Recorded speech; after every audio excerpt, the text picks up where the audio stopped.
In the shadow of a crumbling tower, where cobbled streets met earthen paths and whispers of dragons drifted through chimney smoke, a boy was born. The shack was small, barely more than a patchwork of rotted wood and good intentions, but it pulsed with a quiet warmth. Lantern light flickered against the walls as rain tapped gently on the roof above. Elsa, his mother, held the newborn close.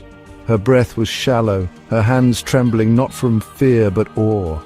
The boy didn't cry like most. He stared up at her, eyes wide, calm, curious. Elsa's voice echoed softly, "You'll be great one day, Cedric. I can feel it. The world will know your name." Across the room, a rat scurried through the shadows. It paused, not in fear but in stillness, as if it heard the same promise in her voice. Its eyes met the boy's, and for a moment it listened. Cedric grew not in comfort but in hunger and fire. At 7 he danced through the dust with a splintered stick, thrusting and parrying against the ghosts of his imagination. He shouted, "Ha!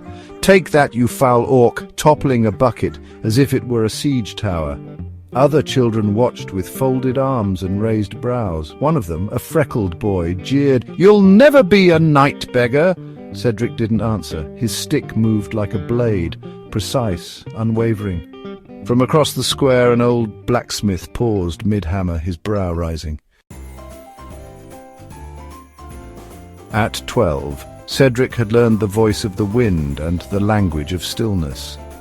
Wandering through Silverthorn Forest one twilight, a growl halted him. A wolf, grey and immense, stood in his path. Its eyes gleamed gold. Cedric whispered, "I don't want to hurt you," the wolf replied. "You can hear me?" Cedric stepped back, heart thudding. "Yes," he answered. The wolf's voice was calm but firm. "You are not ordinary, boy, remember that." From that day on, the wolf, whom he named Shade, walked beside him, a silent guardian in fur.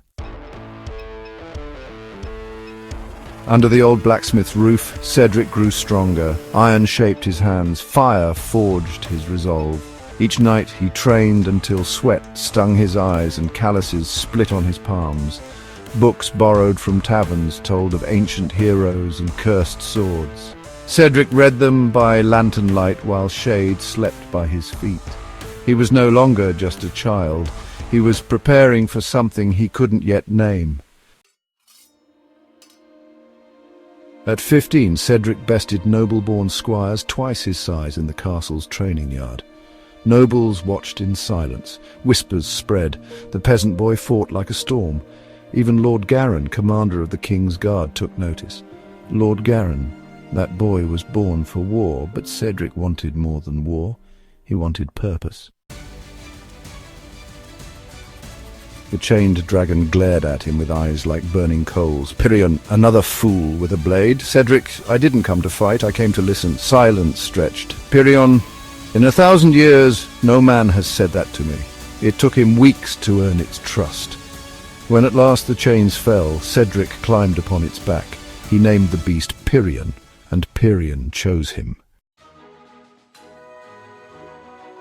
The king lay dying. Silverthorn's enemies gathered at the gates. The war room echoed with fear. Cedric's voice cut through the tension. "Let me lead them," he said, stepping forward, armor shining like starlight.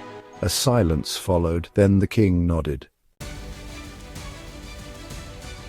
Night fell like a curtain.